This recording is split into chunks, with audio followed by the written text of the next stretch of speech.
بسم الله الرحمن الرحيم الحمد لله رب العالمين والصلاة والسلام على سيد المرسلين وأشهد أن لا إله إلا الله وحده لا شريك له وأشهد أن محمدا عبده ورسوله اللهم صل على محمد وعلى آل محمد كما صليت على إبراهيم وعلى آل إبراهيم وبارك على محمد وعلى آل محمد كما باركت على إبراهيم وعلى آل إبراهيم في العالمين إنك حميد مجيد. ثم أما بعد. Inshallah, we will jump. We talk about Allah subhanahu wa ta'ala, then Rasul sallallahu alaihi wasallam, then the insan, and then al-ummah. So inshallah, we'll jump to talk about the ummah, and we continue our hadith about Rasul and al-insan while we are talking about the ummah, inshallah. We are almost 100 years without khilafah. The khilafah was overthrown by Ataturk, as you know, in 1924, and we are 2025 now. So 100 years for our ummah without head, without ras, jasadun bila ras. And the importance of having one leader, one khalifa, is same like United States for America. United States, you have 50 states, and they are united. This is why they are strong. And we have Union of Europe, people get together. People need to be together to be able to be strong, and without unity, you'll not be able to make the changes that you want to achieve. Because Allah subhanahu wa ta'ala created us as شعوبا وقبائل تعرفوا. We are groups of nation and tribes to be able to know each other and work together and so on. And people back then, they understood that having Muslim ummah without khilafah was a critical stage. And you can see the difference. Before the khilafah, from the time of Rasulullah sallam to the time of the khilafah, the attack from the enemies of Islam was against Muslims. They attacked Muslims. But after the Khilafah, and we can see this in the last 100 years, attack on Islam itself. Major difference. The Khilafah and the unity of the Ummah was a major barrier between protecting the deen of Allah subhanahu wa ta'ala, because one job of the Khalifa is hifdh-ud-din, to protect the deen. Very important factor or difference between having unity of the Ummah or not. And أحمد شوقي رحمه الله يقول: غنيتها لحنا تغلغل في الحشا يا رب باك في ظواهر شادي ودفنت خير قصائدي معها وطال بقبرها إنشادي حتى اتهمت فقيل تركي الهوى صدقوا هوى الأبطال ملء فؤادي وأخي القريب وإن شقيت بظلمه أدنى إلي من الغريب العادي والله يشهد من فردت وإنما صورت شعري من شعور الوادي. So Ahmad Shawqi rahimahullah talking about the time of the Khilafah that protect the deen, and I wrote too many beautiful poems about Khilafah. And when I buried the Khilafah, I buried the best of me. And the people attack me that, I love Turkish people. No, I love the Khilafah. Whoever rule Muslims, we all Muslim. As long as we go to one Qibla and make ibadah to one Ilah subhanahu wa ta'ala. And then he said, this is the feeling, not only my feeling, but the feeling of every Muslim in the Muslim Ummah. Having said that what we can do, waiting to unite the Ummah. Very difficult situation that we are facing to the limit, and one result that we see in Palestine now, the attack and the barbarian war against our brothers, and no one can move من الحكام أو المحكومين, either from the rulers or from the people. We are more than 1.5 billion people, and no one can do anything to protect them. And we try to make some help, financial aid, medical aid, dua, and so on, but no one can do this. And you remember the Khalifa al-Abbasi, when a woman complained, and he sent an army because one woman complained. Okay, so this is where we are. But again, we cannot change everything one time. We have to think with reality, what we can do to change the condition of the ummah. And I was so happy to read about Muhammad Iqbal rahimahullah when he talking about reconstruction of religious Islamic thought. And he said one of the tools that we need to do to start to enforce and enrich local communities. This is what he said, subhanallah, subhanallah, 100 years ago. He wrote this in 1920s, after the Khilafah right away. A series of 7 lectures he gave in Hindustan.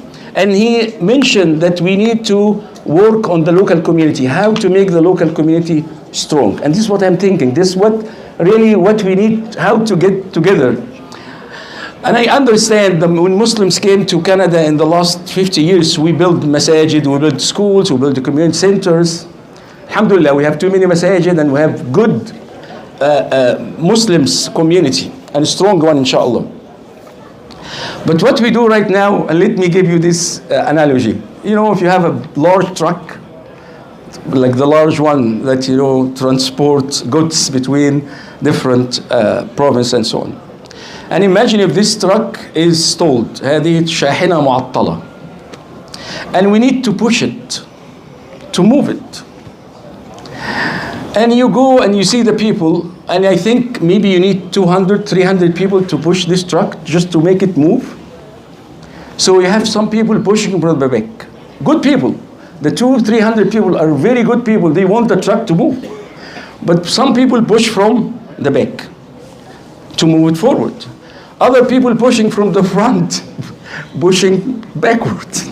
Some people on the wheels try to move the wheels. Someone on top of the truck telling people what to do. But the truck is not moving. Because for the truck to move, we all, the 200 or 300, has to push in one direction. Yes or no? And we have to push at the same time.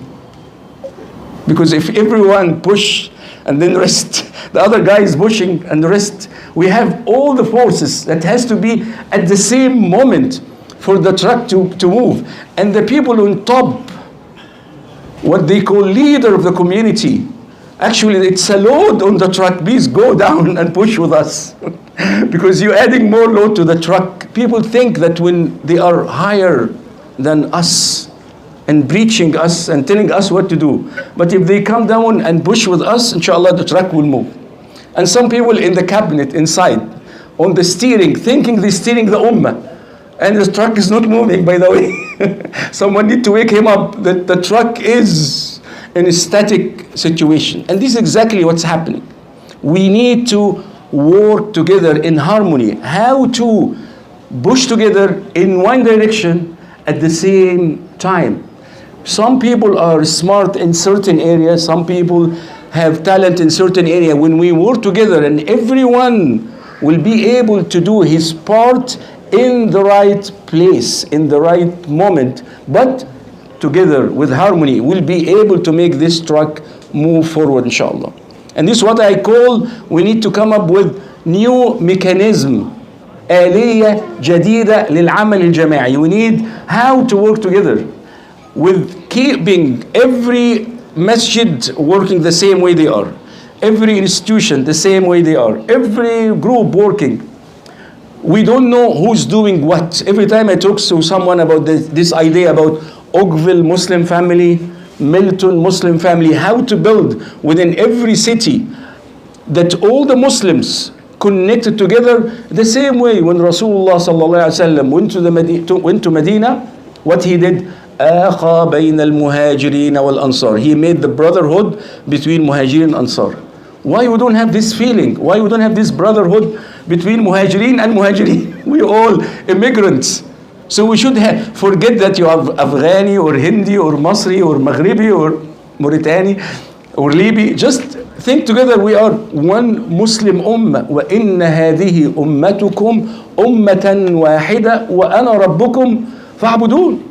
We are one ummah. We are one little ummah of Oakville, one little ummah of Milton, one little ummah of Burlington. And every city, every town will work together as one unity, as one unit, as one block. What we can achieve. I know, I'm not talking about 1 year, 5 years, I talk about 50 years plan. We should plan for next 50 years what we can do. This is how we can change the condition of our or at least we do our part. But if we keep complaining and work individually, nothing will change. Nothing will change. So we have to work together. We need to know who's doing what. Every time I talk to someone in a private meeting about how to work together, he tell me something and I don't know. Like I was talking about with Brother Bilal, I don't know he's not here or not. I talked to Sheikh Amjad about programs for MSA, and I found they have they have a plan to do something at SMA, and another group doing the same, another group doing the same, but they don't know. So we need to have database to know who is doing what. Who's doing what? A simple question. You don't imagine how many efforts and work is repeated. I give you another example with curriculum. Every group of students of Sharia and so on, and they have good sheikh or good brother who teach them. What they do the first 6 months, they do a new curriculum. They search for a good curriculum and they spend money, time and effort to come up with a curriculum. And they teach for 6 months and they stop, they don't continue. In the same time, another group working another curriculum. So we have 10 groups, they don't know each other, working on making curriculums, spending money and effort. Why, alhamdulillah, we have the shuyukh and we have Al-Azhar, we have one curriculum. Why we don't have one curriculum online, free? Everybody will take the same curriculum. Why we have to reinvent the wheel every time we do something? So if we have this group, if we start to build a database of the people of Oakville, database people of Milton, database of people of Burlington, and we work with individuals, not with organization. We are not making a new organization. The same bond that to unite us as Muslims. No one send you on the WhatsApp group, come for Taraweeh. And no one told you to come for Jum'ah. You come because you are Muslim. There's an internal program within that bring us to the masjid and work together.